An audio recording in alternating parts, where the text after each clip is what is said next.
India అయితే చాలా ఘోరంగా ఓడిపోయింది భయ్యా నిన్న. అసలు చాలా మిస్టేక్స్ అయితే జరిగినాయి మనల నుంచి. అండ్ మళ్ళీ కాంట్రవర్సీ స్టార్ట్ అయింది. గౌతమ్ గంభీర్, హర్షిత్ రాణా గురించి అయితే చాలా మంది చాలా చాలా మాటలు అంటున్నారు. వీడియో అయితే ఎండ్ వరకు చూడండి. చాలా క్లారిటీ ఇస్తా నాకు తెలిసినంత వరకు అయితే. నేనేం తోపు కాదు, నేనేం తురుం కాదు. నా ఒపీనియన్ నేను చెప్తా. మీ ఒపీనియన్ మీకు ఉంటది. నేను చెప్పింది కరెక్ట్ అనిపిస్తే వినండి. కరెక్ట్ అనిపించకపోతే ఏం కరెక్ట్ అనిపించలేదో కింద కామెంట్ కూడా చేయండి. ఓకేనా?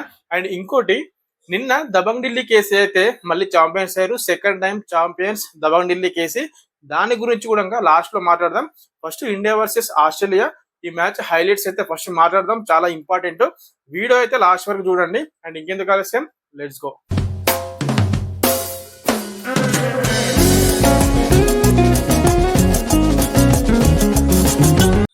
Hello, welcome back to Kiran crazy reviews. First of all చాలా మంది అయితే వీడియో చూస్తున్నారు భయ్య. మళ్ళీ చెప్తున్నా, ప్రతి వీడియోలో కూడా చెప్తున్నా, చాలా మంది వీడియో అయితే చూస్తున్నారు కానీ లైక్ చేస్తలేరు, సబ్స్క్రైబ్ కూడా చేసుకుంటలేరు.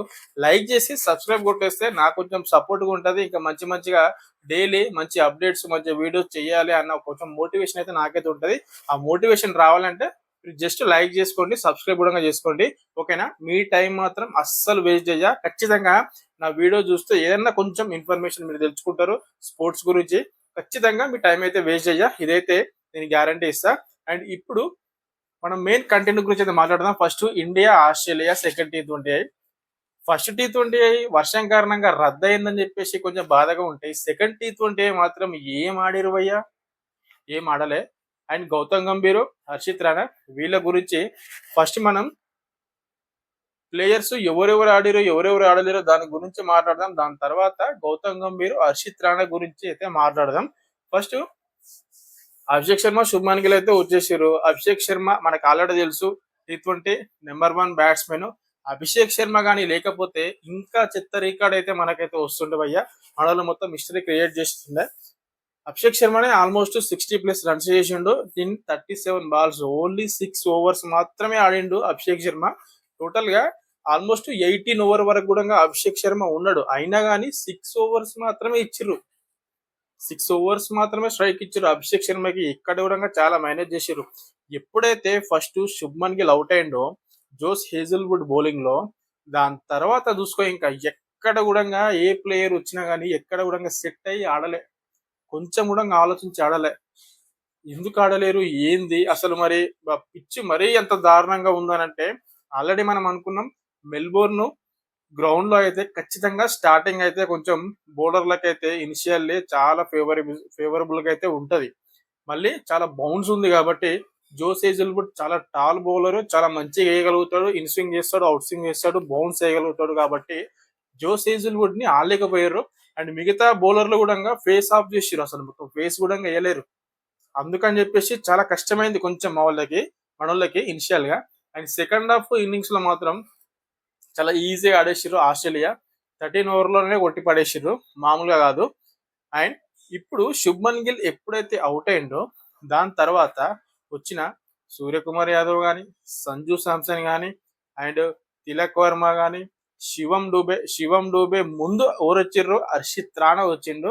దానికంటే ముందు అక్షర్ పటేల్ వచ్చిండు. ఎవరి నుంచి అంత పెద్ద పర్ఫార్మెన్స్ రాలే. అభిషేక్ శర్మ బౌండరీ కొట్టిన తర్వాత బౌండరీ కొట్టిన ప్లేయర్ ఎవరైనా ఉన్నారంటే ఎవరు? హర్షిత్ రాణా. హర్షిత్ రాణా బౌండరీ కొట్టిండు, చూసుకోండి ఒకసారి. అభిషేక్ శర్మ తర్వాత బౌండరీ కొట్టిన ప్లేయర్ హర్షిత్ రాణా. దాని తర్వాత శివం డూబే ఏదో ఎడ్జ్ టచ్ అయింది కాబట్టి బౌండరీ వెళ్ళింది, అది కూడా శివం డూబేది.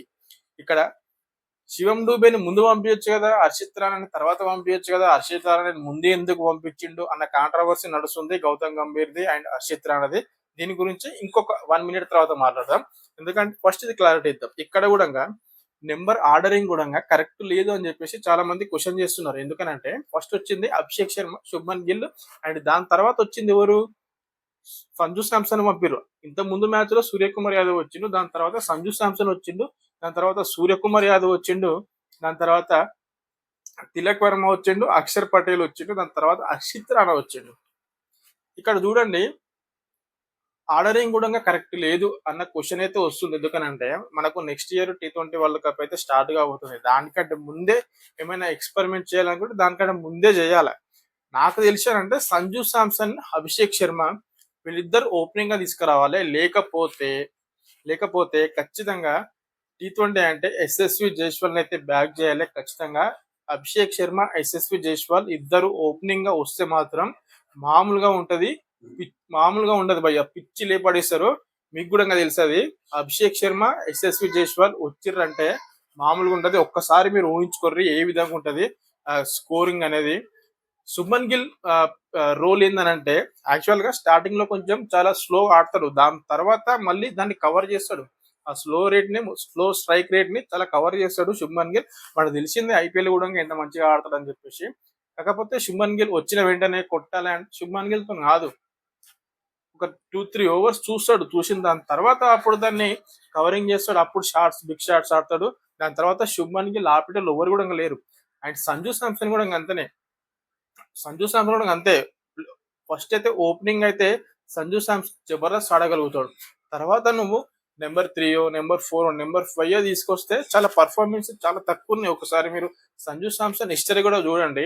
ఓపెనింగ్ లో వచ్చినప్పుడు అయితే చాలా మంచి రికార్డ్స్ ఉన్నాయి. దాని తర్వాత ఎప్పుడుగా నెంబర్ 3 నెంబర్ 4 నెంబర్ 5 ఎప్పుడు వచ్చినా కానీ అంత రికార్డ్స్ అయితే లేవు సంజు శాంసన్ కి. కానీ శుభ్మన్ గిల్ కి ఉన్నాయి. నెంబర్ 3 కానీ నెంబర్ 4 కానీ నెంబర్ 5 కానీ శుభ్మన్ గిల్ ఎప్పుడు వచ్చినా మంచిగా ఆడగలుగుతాడు. ఎందుకనంటే కొంచెం 3-4 ఓవర్స్ ఆడిందంటే దాని తర్వాత మంచి ఆడగలుగుతాడు శుభ్మన్ గిల్. కాకపోతే శుభ్మన్ గిల్ కి అయితే T20 ఫార్మాట్ లో అంత రన్స్ కూడా లేవు. అండ్ వైస్ కెప్టెన్ గా కూడా ఉన్నాడు. చాలా మంది అయితే పోటీ ఉన్నారు T20కి అయితే. కానీ శుభ్మన్ గిల్ నుంచి రన్స్ రాకపోతే చాలా కష్టపడుతుంది. ఎందుకంటే ఫ్యూచర్ లో శుభ్మన్ గిల్ ని కెప్టెన్ గా ఉంచుదామన్న ప్లాన్ అయితే ఖచ్చితంగా కనిపిస్తుంది మనకు టీమిండియాని చూస్తుంటే. కాకపోతే శుభ్మన్ గిల్ నుంచి అయితే రన్స్ రావాలి ఇంకా. అండ్ సూర్యకుమార్ యాదవ్ నుంచి బెస్ట్ నాకు అనిపించింది ఏంటంటే సెకండ్ ఇన్నింగ్స్ లో కెప్టెన్సీ, దాని గురించి అయితే మాట్లాడదాం, కెప్టెన్సీ గురించి కూడా. అండ్ ఇప్పుడు మెయిన్ గా హర్షిత్ రాణా, గౌతమ్ గంభీర్ వీళ్ళ కాంట్రవర్సీ అయ్యింది. అసలు హర్షిత్ రాణాకి ఎందుకు సపోర్ట్ చేస్తున్నాడు గౌతమ్ గంభీర్ అని చెప్పేసి చాలా మంది అంటున్నారు. అది నెగటివ్ థాట్ భయ్య. అస్సలు ఎప్పుడు కూడా అట్లా ఆలోచించొద్దు. ఎందుకంటే వాళ్ళకి తెలుసు ఏ ప్లేయర్ ని ఎప్పుడు పంపించాలో. ఇప్పుడు మనం వరల్డ్ కప్ స్టార్ట్ అయినాక అక్కడైతే ఎక్స్పెరిమెంట్ చేయలేం కదా. సేమ్ అదే రొటీన్ గా ఆడిపిస్తే మరి గౌతమ్ గంభీర్ లాంటి కోచ్ ఏ విధంగా ఆలోచిస్తాడో ప్రతి ఒక్కరికి కూడా తెలుసు. ఇలాంటి ఎక్స్పెరిమెంట్స్ అయితాయి. కానీ ఒకవేళ ఇప్పుడు ఇంకా హర్షిత్ రాణా ముందు వచ్చిన శివన్ డూబే కంటే హర్షిత్ రాణా కొంచెం మంచిగా ఆడిండు కాబట్టి ఇంకా కొంచెం తక్కువ ఉంది, అంత కాంట్రవర్సీ లేదు ఎక్కువ. ఒకవేళ హర్షిత్ రాణా కానీ వచ్చిన వెంటనే డక్అవుట్ అయి ఉండే తర్వాత శివం డూబే వచ్చి మంచి రన్స్ కొట్టి ఉంటే మాత్రం ఇంకా చాలా గౌతమ్ గంభీర్ ని అంటుండే హర్షిత్ రాణాకి చాలా సపోర్ట్ చేస్తుండు అట్లా ఇట్లా అని చెప్పేసి. అది చాలా రాంగ్ అది. ఎందుకనంటే హర్షిత్ రాణా 23 ఇయర్స్ ఓల్డ్, అంతే 23 ఇయర్స్ మాత్రమే. చాలా మంచి అవకాశాలు అయితే వస్తున్నాయి, రావాలి అట్లనే ప్రతి ఒక్కరికి కూడా. అంత యంగ్ ఏజ్ లో అవకాశం అయితే రావాలి కదా, తన టాలెంట్ ని ప్రూవ్ చేసుకోవడానికి. టాలెంట్ కూడా ఉన్నది కదా. అలాంటి సిచ్యువేషన్ లో ఏ బౌలర్ వేసినా 30+ రన్స్ అయితే కొట్టిండు హర్షిత్ రాణా. మంచి 6 కొట్టిండు, మంచి 4లు కొట్టిండు, మంచి కట్ షాట్లు కొట్టిండు హర్షిత్ రాణా. మరి శివన్ డూబెని దాని తర్వాత తీసుకొచ్చి ఏం కొట్టిండు, ఒక బాల్ ఎడ్జ్ అయింది, 4 పోయింది, దాని తర్వాత బాల్ అవుట్ అయిపోయింది అంతే. ఇక్కడ నేను మాట్లాడేది ఏంటంటే మెయిన్ క్లారిటీగా హర్షిత్ రాణా సపోర్ట్ చేస్తుండు గౌతమ్ గంభీర్. హర్షిత్ రాణాకి చేస్తున్నాడు, ఆ ఆర్డరింగ్ ఏంది, ఎవరు పడితే వాళ్ళని పంపిస్తున్నాడు, వాళ్ళ రూల్స్ వాళ్ళకి క్లారిటీగా తెలియదు కదా అని చెప్పేసి చాలా మంది మాట్లాడుతున్నారు. ఈ గేమ్ లో అంటే ఈ మ్యాచ్ లో మాత్రమే కొంచెం ఎక్స్పెరిమెంట్ చేసింది అని చెప్పేసి నాకైతే అనిపిస్తుంది అంతే. నెక్స్ట్ మ్యాచ్ లో మాత్రం ఖచ్చితంగా ఆర్డరింగ్ అనేది కరెక్ట్ వస్తుంది. ఇప్పుడు మనము ఏదైనా ఆర్డరింగ్ మార్చాలంటే ఎక్స్పెరిమెంట్ చేయాలి, తప్పదు అది. వాళ్ళకి తెలుసు వాళ్ళకి ఏం చేయాలో. ఖచ్చితంగా నెక్స్ట్ మ్యాచ్ లో ఇండియా గెలవడానికి అయితే ట్రై చేస్తుంది, ఖచ్చితంగా గెలుస్తాం మనం. And next Suryakumar Yadav captaincy ఎందుకు మంచి అనిపించింది అంటే టిమ్ డేవిడ్ బ్యాటింగ్ వచ్చినప్పుడు నిజంగా టిమ్ డేవిడ్ ఈగో మీద కొట్టిరాళ్ళు మనోళ్ళు. ఎట్లా ఎందుకని అంటే షార్ట్ లో అంటే షార్ట్ లెగ్ ఫీల్డర్ అయితే పెట్టారు. ఇప్పుడు టిమ్ డేవిడ్ ఇట్లా బ్యాటింగ్ చేస్తాడు కదా, ఇక్కడనే స్పిన్ బౌలింగ్ చేస్తున్నప్పుడు వరుణ్ చక్రవర్తి ఇక్కడనే తిలక్ వర్మ హెల్మెట్ వేసుకొని నిల్చున్నాడు. అప్పుడు ఏ ప్లేయర్ కైనా కానీ నిజంగా ఈగో అయితే అటమొస్తుంది. అబ్బా నాకు ఇంత మంచి 6లు కొట్టడం నేను, నాకే నువ్వు ఈడ ప్లేయర్ ని పెడతావు అని చెప్పేసి కొంచెం ఈగోకి వెళ్ళి అప్పుడు బిగ్ షాట్లు ఆడి అవుట్ అయ్యే ప్రమాదం ఉంటది. అదైతే సూర్యకుమార్ యాదవ్ కెప్టెన్సీ అయితే చాలా నచ్చింది నాకు. అండ్ ఆ బౌలింగ్ వరుణ్ చక్రవర్తి వేస్తున్నప్పుడు టిమ్ డేవిడ్ బ్యాటింగ్ చేయడు. దాని తర్వాత మళ్ళీ టిమ్ డేవిడ్ బ్యాటింగ్ చేస్తా అన్నప్పుడు వరుణ్ చక్రవర్తి బౌలింగ్ చేసుకుని వచ్చి బౌలింగ్ చేయడు. మస్తు మజా వస్తుంది అక్కడ మాత్రం. అండ్ నెక్స్ట్ బాల్ కే టిమ్ డేవిడ్ వరుణ్ చక్రవర్తికి క్యాచ్ ఇచ్చి అవుట్ అయిపోయిండు. అది మాత్రం మస్తు మజా వచ్చింది. అండ్ లాస్ట్ లో కూడా జస్ప్రీత్ బుమ్రా 1 ఓవర్‌లో 2 వికెట్లు తీస్తాడు. అది కూడా కొంచెం లేట్ గా మనకు కొంచెం ఎంజాయ్ చేసినా గానీ మ్యాచ్ అయితే గెలవలేకపోయినాం. చాలా మిస్టేక్స్ అయితే జరిగినాయి. మనోళ్ళు ఇంకో మంచి కొంచెం ఆడాల్సింది కానీ ఆడలేకపోయారు. ఇక ఆట అన్నప్పుడు ఒక మ్యాచ్ అట్లా అయితే ఉంటది అని చెప్పేసి అయితే అనిపించింది నాకు అంతే. ఇంతకంటే ఎక్కువ ఏం లేదు భయ్యా. ఎక్కువ ఆలోచించాల్సిన అవసరం కూడా ఏం లేదు. చాలా మంది చాలా మాట్లాడుతున్నారు. అలాంటిదైతే ఏం లేదు. ఏం ఆలోచించొద్దు అని చెప్పేసి నాకైతే అనిపిస్తుంది. కొంచెం స్పోర్టివ్ స్పిరిట్‌గా అయితే ఆలోచించాలి. పాలిటిక్స్ అనేటిది ఉంటాయి. ప్రతి దాంట్లో పాలిటిక్స్ అయితే ఉంటాయి. కానీ ఒకటే విధంగా హర్షిత్ రాణాకే సపోర్ట్ చేస్తే మిగతా వాళ్ళు చూసే వాళ్ళందరూ క్వెషన్ చేస్తారు కదా! ఖచ్చితంగా క్వెషన్ చేస్తారు కదా అక్కడున్నోళ్ళు. మరి క్వెషన్స్ ఇంకేం రావట్లేదనంటే ఒకసారి అర్థం చేసుకోండి. వాళ్ళే అర్థం చేసుకుంటున్నారు. మనమే అర్థం చేసుకుంటలేము అంతే. అండ్ ఇదైతే నిన్న జరిగిన మ్యాచ్ హైలైట్స్ భయ్యా. ఇప్పుడు పీకేఎల్ హిస్టరీలోనే దబంగ్ ఢిల్లీకేసి 2 టైమ్స్ ఛాంపియన్స్ అయింది భయ్యా. మామూలు ఆట కాదు నిన్న మాత్రం. కాకపోతే నిన్న టీ20 మ్యాచ్ మనం ఓడిపోయినా ఈ కబడ్డీ చూస్తే మాత్రం కొంచెం హ్యాపీ అనిపించింది భయ్యా. ఎందుకనంటే పునేరి పల్టన్ మామూలు మామూలు ఫైటింగ్ అయితే ఇయ్యలేదు. తెలుగు టైటన్స్ పైన పునేరి పల్టన్ ఎట్లయితే గెలిచిందో పునేరి పల్టన్ ని ఫైనల్లో దబంగ్ ఢిల్లీ ఓడగొట్టింది కదా, అక్కడ మజా వచ్చింది భయ్య నాకైతే. మీకేమనిపించింది నాకైతే తెలియదు కానీ పునేరి పల్టన్ ఓడించిన తెలుగు టైటన్స్, పునేరి పల్టన్ అయితే తెలుగు టైటన్స్ ఓడించింది కదా, పునేరి పల్టన్ ని ఫైనల్లో దబంగ్ ఢిల్లీ ఓడించింది కాబట్టి కొంచెం హ్యాపీ అనిపించింది. దబంగ్ ఢిల్లీ కేసీ అయితే నిజంగా 2 టైమ్స్ ఛాంపియన్స్ అయింది. జబర్దస్త్ ఆడిరు.